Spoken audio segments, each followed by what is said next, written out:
Good morning. Welcome to morning meeting. So here's what's on my mind this morning. You know that saying, think before you speak? Yeah, most of us know that, right? Think before you speak. But sometimes I wonder how often we actually do that, you know? Because I'm sitting here in my car and I'm pondering this. I don't know why it came into my head. It just did. But I was thinking, we would all get along so much better if everyone used that as their guide. Think before you speak. Think before you act. Think before you send an email. Think before you send a text. Really sit on it for a minute, especially if the thing you're about to do could be perceived as hostile, negative, aggressive, whatever. Just pause for a minute. So here's a real example. A situation happened with my child at school, but it was an after school event. And there's this building that when the students go into this building, all the doors are supposed to be locked. They're all supposed to be closed and locked. And I understand if you're propping open a door because kids are coming in, students are coming in, you're kind of waiting. But that door, in my opinion, should be locked and shut all the time, and just have somebody stand there, and let people in for a few minutes. And then the other solution is just make sure that those students always have someone they can contact inside the building to say, hey, I'm here, can you let me in? That's an easy fix to me.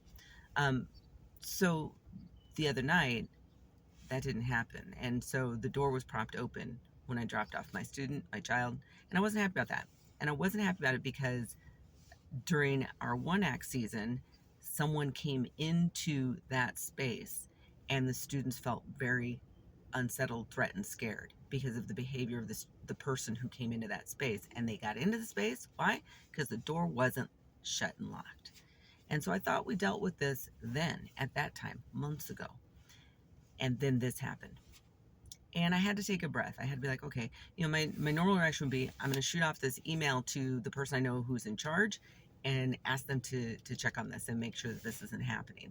So I was communicating with my child, to see, is the door still open? Is it still propped open? What's going on, right?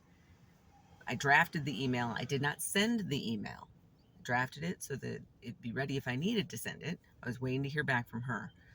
When she was picked up by my husband, we talked about it again, and she had sent me a message to say, no, it was closed. I didn't see it. It got closed. And we talked about it, and I said, hey, what are you going to do in the future if this happens again? I mean, there's an adult in charge there. If this happens again, what are you going to do or say to that adult about leaving the door open? Because it's not supposed to be open. And my daughter didn't feel comfortable with that. So she was going to find a way to manage this without having to directly say something to this adult who should know better, about leaving the door open. And so she said, I'd probably just go shut it. Great solution. That's not the solution I was looking for, right? But she's not comfortable approaching the adult. And how many other students, wouldn't be comfortable approaching the adult in the room who should know better than to leave something like that open and leave students exposed, right? So I sat on that for a little bit. I still didn't send the email. I was thinking about this. I still didn't send the email. But in that time frame, my husband decided to send an email to the president of our school system to say, hey, please check on this. I don't know exactly what he said. I'm paraphrasing what I think he may have said. Check on this. This is what happened. Please don't let this happen again. Is probably what he said in his email. And I did not send my email to the person I was going to send it to. I was going to send it to the teacher who oversees the event that was happening, who therefore also needed to communicate with the adult who was in this space and should have been in control of that. So that's where it was. And I was really thinking about it because I didn't want to just shoot off this email. And I drafted it a couple of times to make sure that it wasn't overly negative, I guess. But the whole idea of think before you speak, think before you act, because eventually the door was shut, right? I don't know how long it was open because my daughter wasn't sure how long it remained open, but it was eventually shut. And so I was like, okay, I can take a step back and I can think about this a little bit more. I may have still wanted to address it, but then, my husband went ahead and sent his email. So boom, done.